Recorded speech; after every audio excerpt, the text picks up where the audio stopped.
정식을 시키실 거 아니에요? 사람들은 다양한 이유로 상처를 받곤 합니다. 우리들은 어떤 상처를 갖고 있을까요?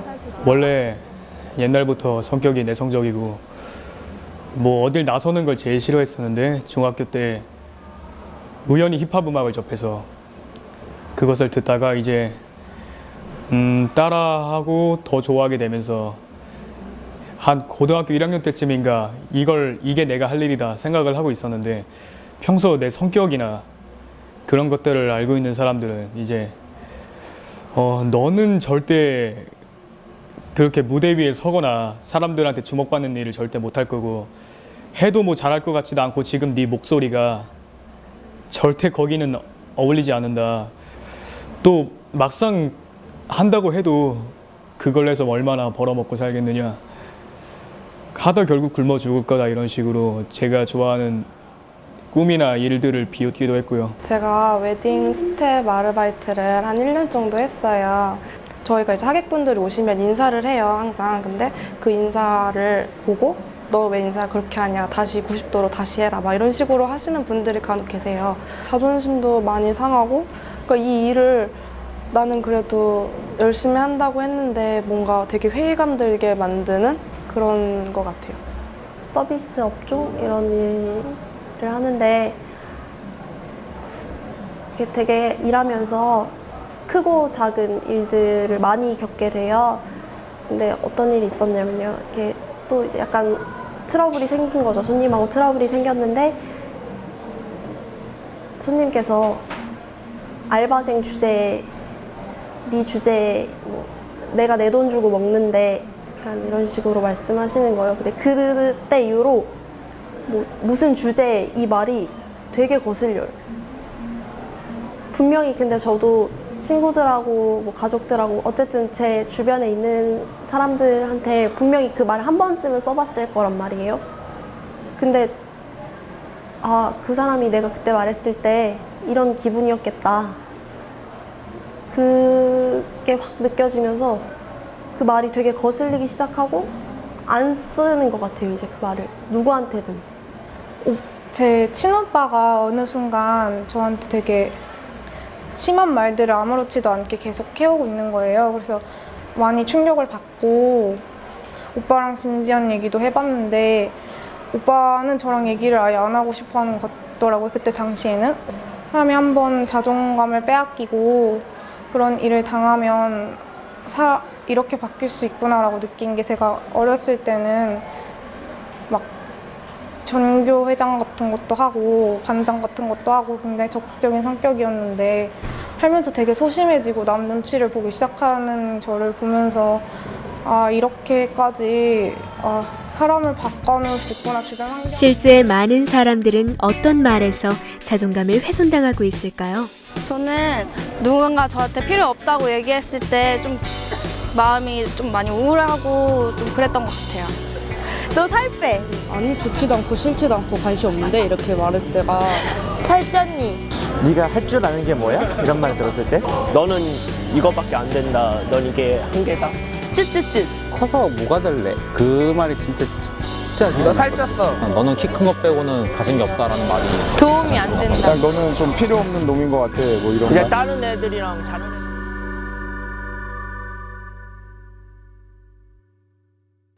자존감 도둑이란 타인의 자존감을 훔치는 사람을 일컫는 말로 단점 콤플렉스를 지적해서 상처를 주는 사람을 의미합니다.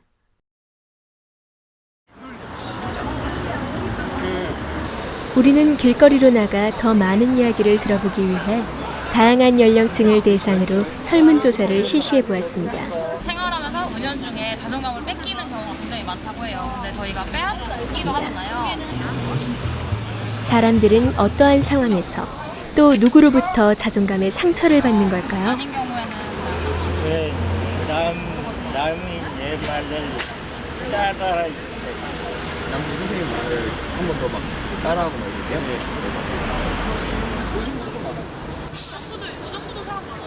많은 사람들이 자신의 이야기를 솔직하게 답변해 주었는데요. 더 진솔한 이야기를 듣기 위해 인터뷰를 요청해 보았습니다. 감정이 굉장히 격해졌을 때 홧김에 해본 적이 있는 것 같습니다. 그냥 그 상황 속에서 그 사람을 깎아내리거나 비하하거나 뭐 그런 거 아닐까요? 그냥 이제 장난식인 거는 아는데 막 이제 뭐 너 그만 좀 먹으라고 너무 뚱뚱하다든지 막 뭐 그런 식으로 그냥 장난식인 거 알긴 아는데 그래도 약간 기죽는 그런 거. 되게 집에 오면 우울하고 자존심도 상하고 그런 감정 많이 들어요. 그럴 때는 상당히 기분이 나빠요. 그러면 그럴 때 어떻게 이제 분출을 하시냐면 막 때려부셔요. 조사 집계 결과 타인의 자존감을 훼손한 경험이 있다가 68%, 친구로부터 자존감을 훼손당했다는 답변이 31%, 또 무시당하는 자존감 훼손을 경험했다는 답변은 35%로 가장 많았습니다. 이러한 결과에 대한 전문가의 의견을 들어보기 위해 모멸감의 저자인 김찬호 교수님을 만나보았습니다. 모욕 플러스 경멸이라고요. 그러니까 모욕과 경멸이 합쳐진 건데, 모욕은 그야말로 아주 강하게 상대방을 욕되게 하는, 창피하게 하는 이런 거고, 경멸은 아주 은근하게 기분 나쁘게 하는 거죠. 무시하는 거. 네가 뭐 알겠어? 이런 식의 눈빛이라든지, 내가 그 사람으로 인해서 존재 가치가 부정당한다고 할까? 상대방보다 내가 못난 사람이다 라고 여겨지는 그런 상황입니다. 근데 그럴 때 느껴지는 감정, 상대방으로 인해서 내가 별 볼 일 없는 사람으로 그렇게 취급되는, 그렇다고 느껴지는 그런 상황에서 발생되는 감정, 그렇게 간단하게 정리할 수 있겠죠. 그렇게 다른 사람으로부터 상처를 받아서 깊은 내면에 응어리가 있을 때 그걸 다른 사람한테 표출하는 방식이 모멸일 수 있죠. 왜냐하면 이게 쉽거든요. 자존감에 대한 간단한 실험을 해보았는데요. 무작위로 10명을 선정해서 40점 만점의 자존감 지수를 테스트해보았습니다. 그 후 결과가 가장 높은 사람과 가장 낮은 사람에 대한 평가를 들어보았습니다. 김혜영하고의 점수는 몇 점 정도 줄 수 있나요? 김혜영하고의 점수요? 35점 정도. 높은 편일 것이다? 네, 좀 높은 편이실 것 같아요. 이유는? 그냥 외사에 자신감도 있어 보이시고 따로 콤플렉스 같은 것도 찾아보기 힘들 것 같고 꽤나 자존감이 높으신 분일 것 같아요. 35. 한 28점 정도? 38, 40. 30점? 그렇다면 당사자들은 자신에 대해 어떻게 생각하고 있을까요? 그러면 20점? 근데 실제로는 28점 나왔어. 진짜요? 우와. 너가 생각하는 것보다 반대로 자존감 결과가 높은 사람은 어떤 생각을 가지고 있을까요? 35. 진심으로? 제가 평가했을 때 한 37점 나왔을 거예요, 그죠? 그쯤 한 35점. 남들이 볼 때도 너를 높게 평가할 것이다. 그 이유는?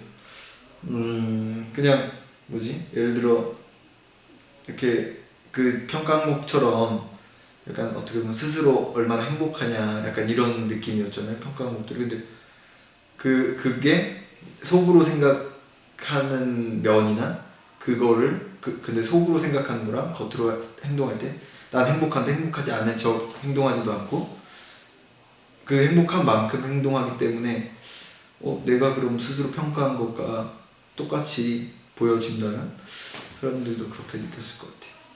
그러니까 네가 행복하고 자존감이 높은 사람은 타인의 평가 역시 높게 나올 것을 예측하며 긍정적인 모습을 보여주고 있습니다. 자존감이 정말 강한 사람은 다른 사람한테 모멸감을 주지 않을 것 같고, 웬만큼 모멸을 받아도, 모욕과 경멸을 받아도 그게 깊은 상처가 안 될 거예요. 그러니까 자존감이 없는 사회일수록 모멸감을 많이 주고받는 거라고 할 수 있고, 모멸감을 많이 주고받다 보면 자존감이 떨어지고, 이런 맞물리는 관계, 이렇게 봐야 되겠죠. 우리는 지원자들을 대상으로 자존감에 대해 더 흥미로운 실험을 해보았습니다. 이들은 모두 이날 처음 만났고 이곳에 온 것도 처음입니다. 날씨 오니까 한번 박수 한번 쳐보도록 하겠습니다. 우선 첫 번째 장소는 대신대학교 사회과학관입니다. 사회과학관. 네, 그쪽으로 이동해 주시면 되겠습니다. 실험 참가자들의 첫 번째 미션은 대진대학교 정문에서 사회과학관까지 찾아가는 것인데요.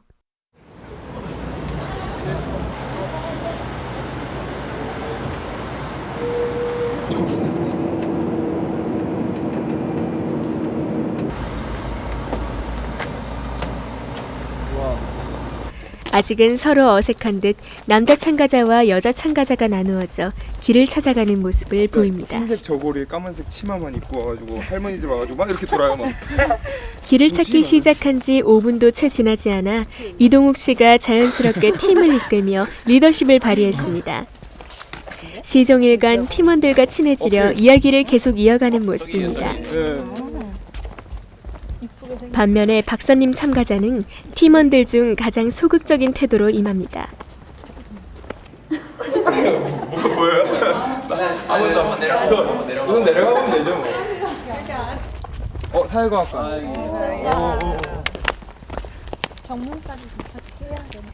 1차 미션 이후 팀원에 대한 상대평가와 자존감 테스트를 한 결과 가장 높은 평가를 받은 이동욱 씨와 가장 낮은 평가를 받은 박선림 씨에게 거짓 결과를 알려주었습니다. 성림 씨를 뽑았고요. 소극적이었던 멤버 이름에서는 성림 씨는 없었고, 그리고 가장 중요한 인물을 팀원들이 뽑았는데 그거는 3명이 성림 씨를 뽑았어요. 왜 그럴까요? 저요? 네. 모르겠어요. 예상한 결과는 아니요. 리더를 꼽으라면 누구를 꼽겠느냐에서 마찬가지로 2명이 선림 씨를 오히려 뽑았습니다. 5명 중에 5등 했습니다. 진짜요? 네. 많이 떨어지네. 2명 중에는 5등이고. 예. 물론 뭐 모든 게 다 완벽하게 마음에 들고 그러지 않은데 뭐 외모, 성격 뭐 이런 거 다 포함해서 저는 제 자신이 만족스럽거든요. 좋고 자랑스럽고. 네, 그런 편이에요. 평소가. 그럼 굉장히 점수가 다른 사람들보다 낮게 나오고 의외겠네요. 예, 그래서 좀 의외였어요. 이제 마지막 임무 예술대학. 예, 돼요. 다시 2차 목적지를 향한 길찾기가 시작되었습니다. 2차 미션은 사회과학관에서 예술관까지 찾아가는 것입니다. 과연 반대의 결과를 알고 있는 실험자들의 행동에는 어떠한 변화가 있을까요?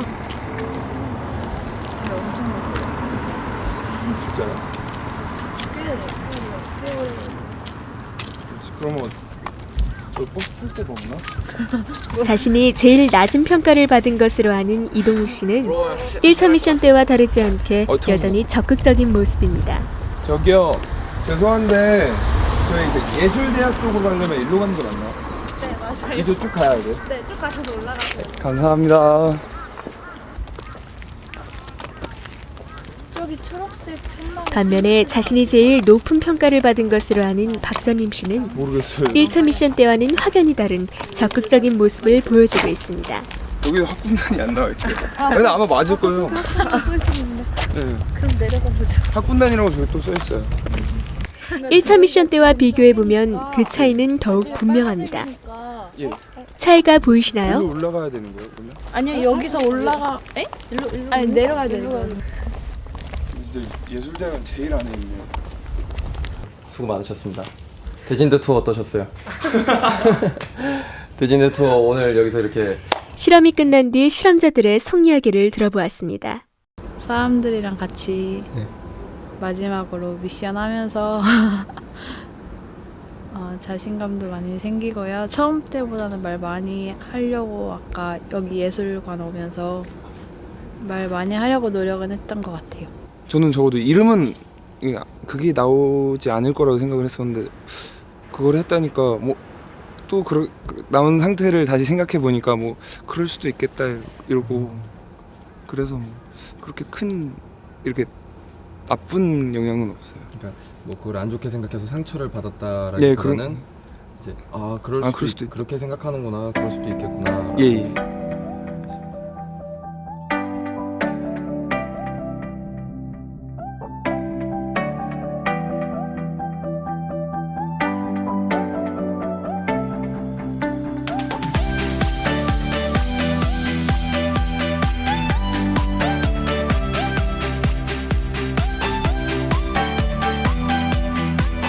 말 한마디로 인한 악순환과 선순환의 갈림길에서 우리는 어느 길로 가야 할까요? 우리는 말 한마디에 웃고 말 한마디에 울기도 합니다. 그리고 우리가 생각하는 세상은 그리 쉽지 않을지도 모릅니다. 다른 사람을 칭찬하는 것은 비난하는 것보다 어렵기 때문입니다. 그러나 분명한 것은 우리는 노력해야 한다는 것입니다.